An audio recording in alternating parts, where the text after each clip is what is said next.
त्या कोंबड खताचा वापर केल्यानंतर तेल्या येतो, नत्र वाढतं.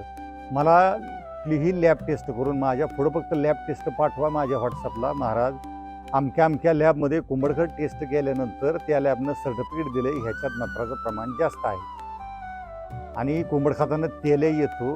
हा समज अतिशय चुकीचा आहे. माझी सगळ्या शेतकरी बांधवांना विनंती आहे, निसर्गाकडे चला, निसर्गाच्या सानिध्यात राहा, शुक्ल पक्ष कृष्ण पक्ष समजून घ्या, निसर्गाची रचना समजून घ्या. हे जर आपण समजून नाही घेतलं तर येणाऱ्या 7 ते 10 वर्षामध्ये महाराष्ट्रातल्या मातीतला अग्नी प्रचंड प्रमाणात कमी होत चालला आहे. एकदा का जर त्या मातीतला अग्नी नष्ट झाला, तुम्ही जगातली कुठलंही तंत्रज्ञान तुमच्या मातीला वाचवू शकणार नाही. तुमच्या जर मातीला वाचवायचा असेल तर तो निसर्गच वाचवू शकतो. निसर्गाशिवाय कुठलीही औषधं प्रभावी नाहीत. निसर्ग हाच प्रभावी आहे.